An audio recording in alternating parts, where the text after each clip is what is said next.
This is episode 27 of the Discipleship Directives with Dr. Dan Crawford. My name is Vidal, and I am your host. Dr. Crawford is the founder and president of DiscipleAllNations.org. Also, Dr. Crawford also is the emeritus professor for the Southwestern Baptist Theological Seminary. Thank you guys for joining us. And Dr. Crawford, always a pleasure to see you, sir.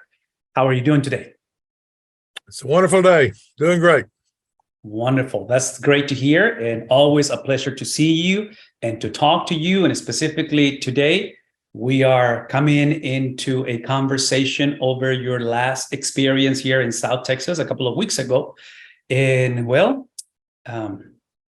this is what we call ministry. We call life, making adjustments. And I'm speaking of the fact that it was a last-minute experience where Dr. Daniel Sanchez was not able to come down. We announced it, we promoted it, and we were so eager and ready to hear from Dr. Sanchez, but that did not happen. And because of that, you were voluntold, I guess that's the word, to take over, and you brought a message entitled An Elijah Complex, which, speaking to you about it, you reminded me or reminded us that you've been working on this message in preparing to preach at the church where you've been serving as an interim. So love for you to help us and remind us, what is it that you spoke about last time that you were in South Texas?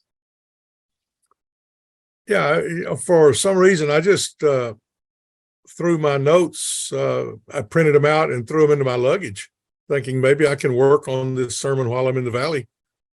And with no thought that I would actually be sharing it as a part of my teaching.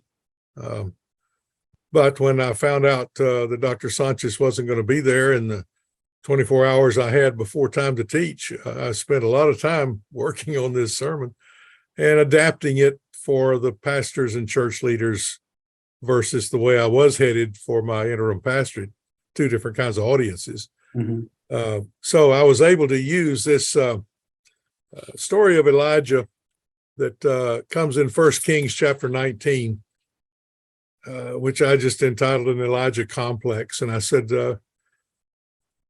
probably every church leader in this audience has had one of these characteristics that Elijah had.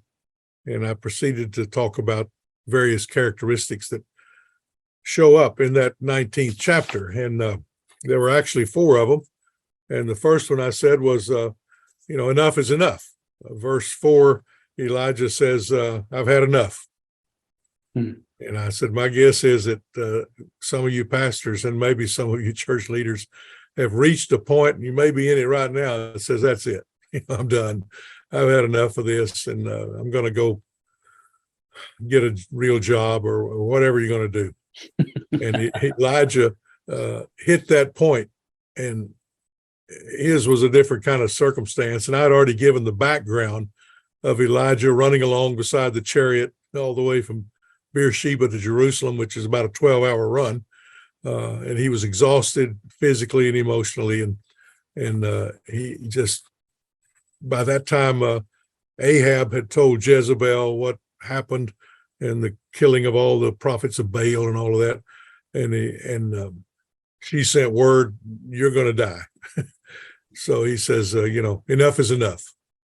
And for whatever reasons and whatever circumstances, sometimes we get to that enough is enough status. Mm-hmm. So another characteristic I shared with him was this poor me.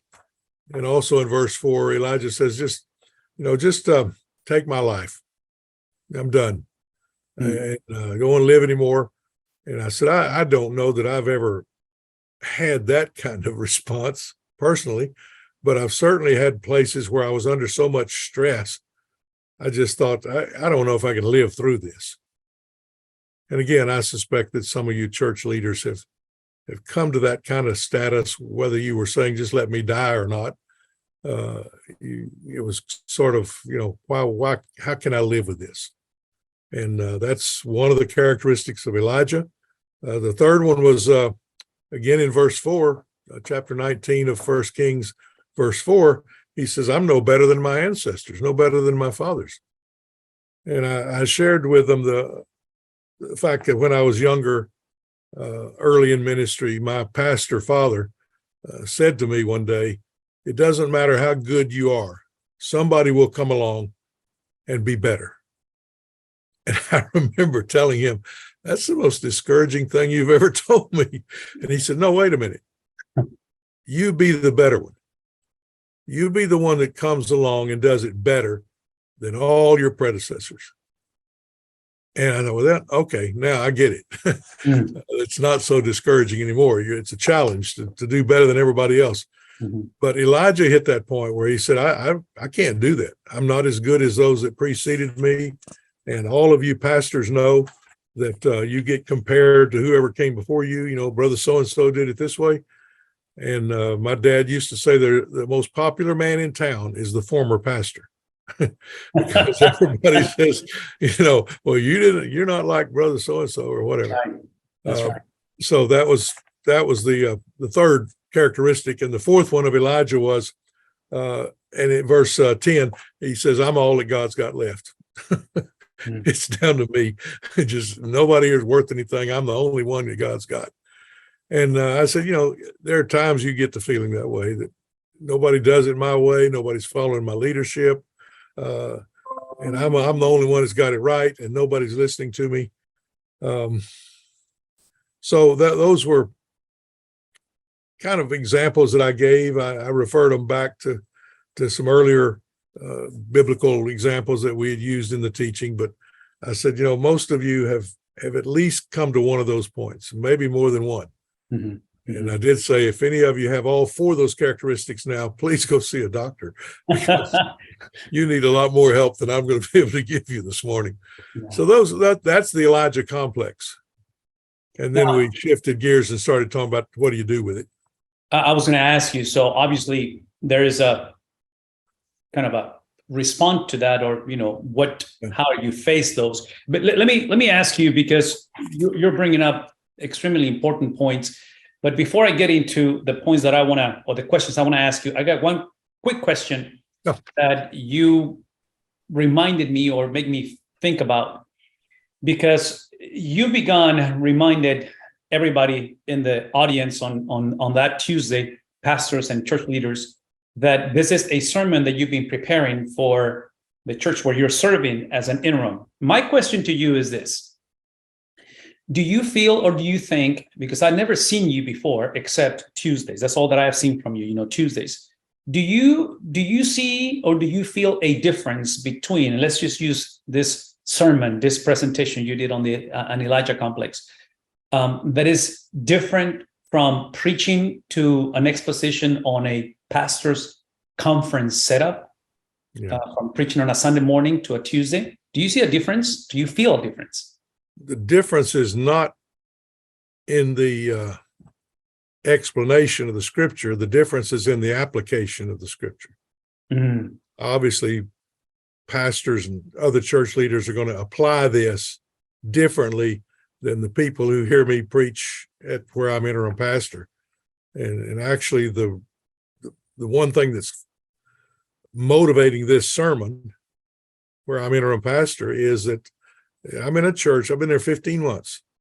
The pastor search committee has now received somewhere just short of 150 resumes. Oh. And they were serious about 6 of them. 4 of those 6 turned them down after their interview, and one other kind of disqualified himself in the interview.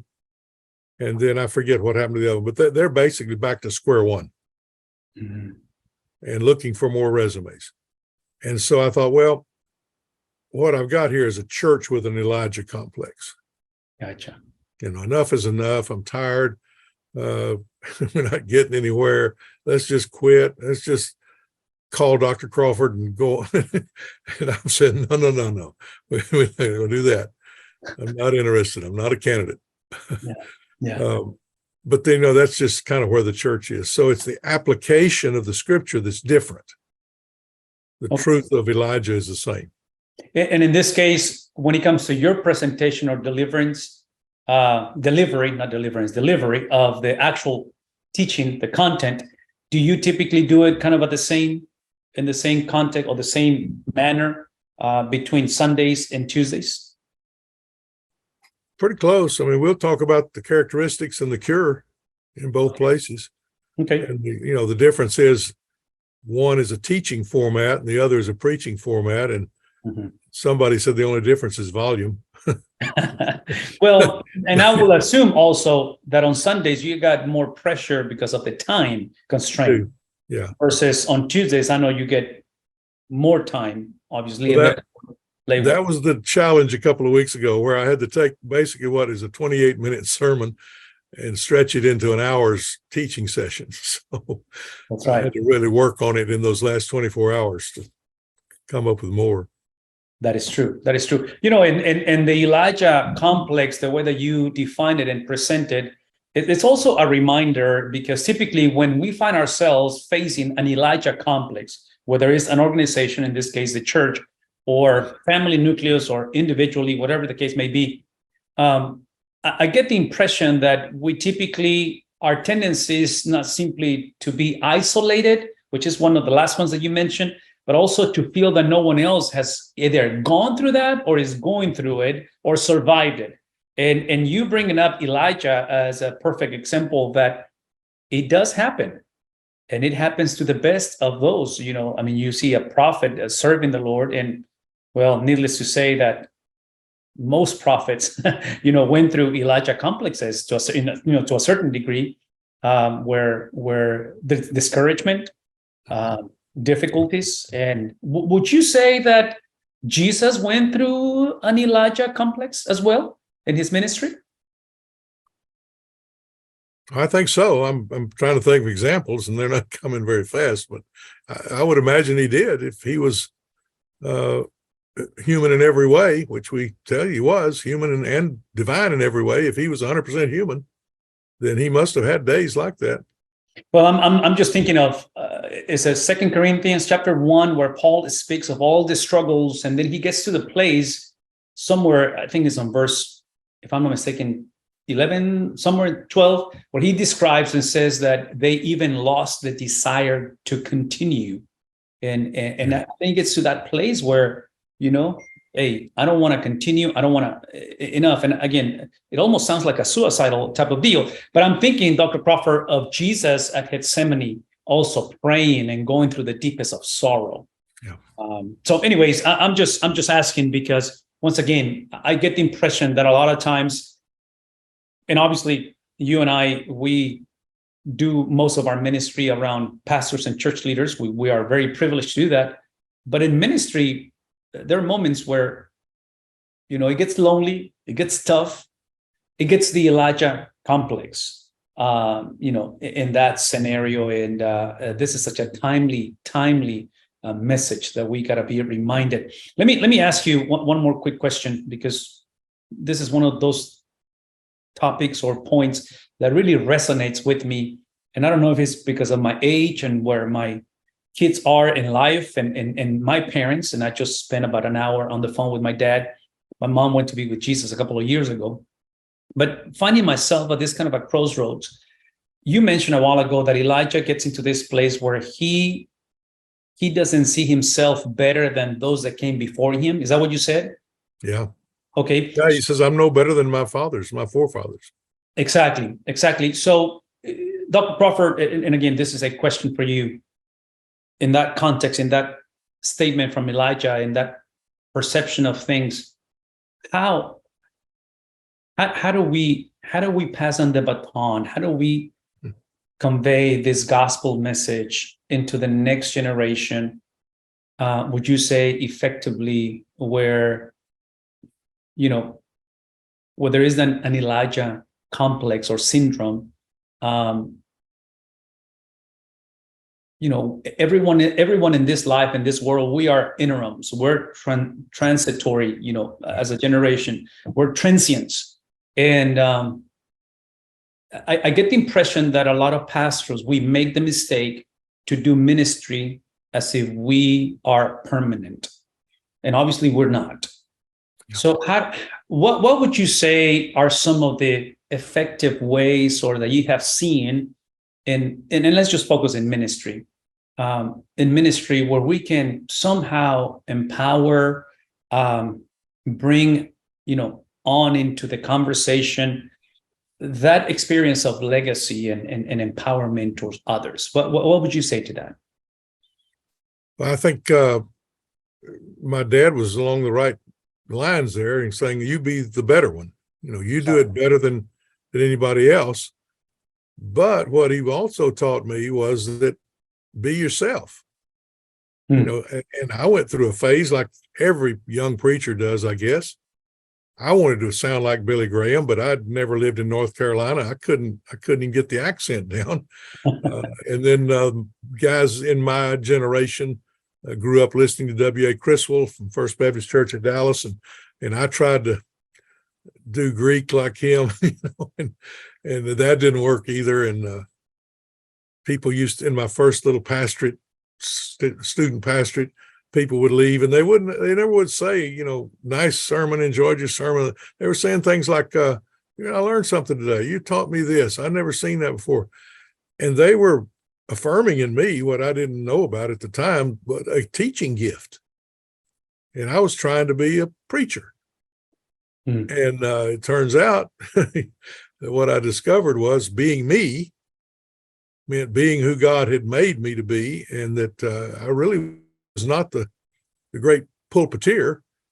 I was more the sit down on the desk and talk to the students. So it's what I want to pass on to the next generation is be yourself. Find out what it is that God has gifted you to do, and don't try to do something else because you're trying to be like somebody who's gone before you. Would you say that with all these social media venues that we have, which are a blessing to convey the gospel, potentially we are in the midst of a lot of pressure of trying to imitate others and trying to be like others, because you just went through Billy Graham and Criswell and some of these major iconic figures. But back in the day, you either had to wait for a TV show or program or a major event, unless you live in the Dallas area, to see some of this, brother preach. But today is a matter of clicking, you have access to so much. But anyways, do you think that creates that, Elijah complex sometimes, the pressure to be like someone else? Absolutely. I can name you a bunch of names real quick of the role models today for the younger pastors of today. Definitely. And my advantage was I got to go with my dad to all the conventions and the evangelism conferences and so forth, and I heard all the good guys, and some of my friends didn't get to hear all those because they weren't on TV. Exactly. So you got to hear him because obviously being a pastor's son, which as a dad, he was obviously involved on that, and the thing, again, just contextualizing with Elijah, because you just said that one of the things that really help you with your dad is not only to be better or to be the best, but also to be yourself, which obviously worked because eventually that teaching component, and as a professor of many, many years in seminary, obviously it worked. But I want to believe, and I don't know if I'm right on this, that the average pastor, husband, daughter, is on a healthy environment like the one that you had growing up with your parents, where that affirmation came. But I guess my question is, what do you do when the environment doesn't allow you to be yourself?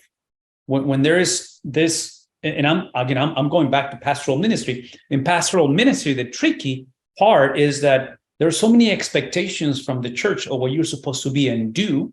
And you said it earlier, the most famous person in town is the former pastor. So they expect you to, do the things that was done in the past.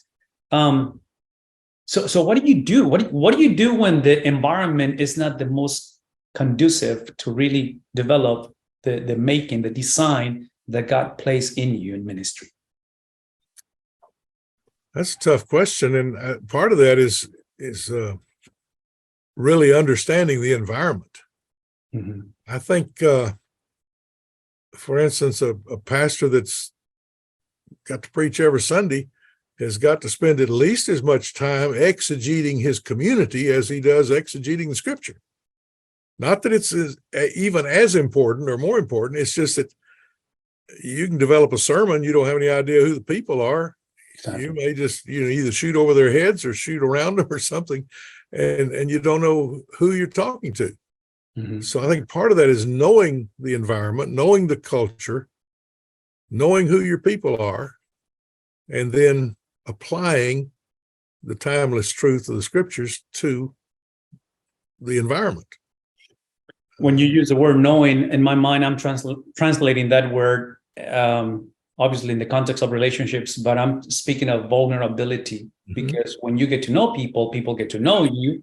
And right. I'm thinking of long tenure pastorates, which obviously are not as common as they used to in the past.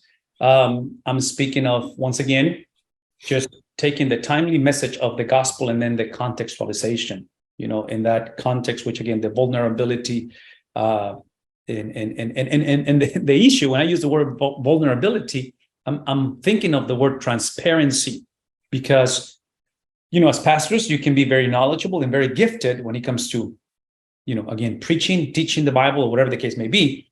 But outside of that comfort zone, so to speak, of the preaching or Sunday morning, those relationships, how we treat one another, how we treat our spouses and our kids. And I still remember when my kids went from that stage of, children's ministry into now the ministry, where now they were sitting in the service listening to my preaching. And, that creates that accountability and vulnerability that sometimes, we shy away from it, that we definitely need that in our lives. So, man, this is such a timely message. On Tuesday, on your teaching with the pastors here in South Texas, you concluded with a story of a hymn that is sung mostly in predominantly Black churches. What was that hymn? First I told him, how do you cure the Elijah complex? And I quickly said, you accept the provisions of God, and you answer, and referred back to them eating and drinking together, or Elijah eating and drinking. He woke up from a dream and there was a baked bread and water, and then answering the questions of God. God said, "What are you doing here out in the wilderness, crying and moping around?" And then the presence of God, he passed by. And I said, God will pass by. It won't be the same for everybody else. It says he wasn't in the wind, and he wasn't in the earthquake, he wasn't in the fire, but he was in those things for other people, not just not for Elijah. And then apply the instructions. And God finally said, I don't know what you're doing out here, but you need to get up and go. Now, the hymn was written by a professional pianist and organist who traveled with Mahalia Jackson, famous Black soloist. And he wrote this song, and she recorded it, but it was sung mostly in predominantly Black churches because of the style of singing. It was the kind of style that fit those churches. And it's, we've come this far by faith, leaning on the Lord, trusting in his mighty word, and he's never failed us yet. Wow. And then, of course, in typical predominantly Black church style, they would go into this, don't turn around. We've come this far by faith, and he's never failed us yet. And so that was just kind of my final conclusion, that when you get caught in one of these Elijah complex, don't quit. Don't turn around. God's still there, and you just need to hang in there. So would you say that the issue may not necessarily be the Elijah complex, but the issue is, what do you do with the Elijah complex? Because just listening to the lyrics of that hymn is reminding us that this is about the trustworthiness of God, not necessarily about our trustworthiness. Because Elijah complex means you want to quit. Elijah complex means you get into this sorry, kind of a, pitiful feeling, the pity of self. But the hymn is saying, all right, I know things are tough, and potentially what you faced never been faced before in your life or your generation, whatever the case may be, but enough of you. Let's talk about the trustworthiness of the God that is reliable and that, that's powerful message. That is a powerful message. And obviously it works. So Dr. Crawford, we're coming to the end, always enjoying your teaching and enjoying and having the opportunity to dissect some of these thoughts, which I know on Tuesdays typically is a one-way conversation. There's a little interaction, but not much. And hopefully this podcast are helping to get a little bit of the interaction and giving a little bit of the questions over the topics, that have been presented. We're coming back. You're coming back to South Texas next month, and just briefly reminds us about the guest speakers that we're having next month. Mm-hmm. Yeah, Lynn and Sandra Sasser, who were career missionaries in Mexico, and then later he became senior pastor at the Capital City Baptist Church in Mexico City, which is an English-speaking church. And I've known them for many, many years, and they have done a number of marriage conferences, family conferences. And so next month, the subject is going to revolve around not only your own family, but how to minister to families in your church who may be going through some difficulties. And so it's going to be personally helpful, and it's going to be helpful to leadership as you serve in a leadership position in a church.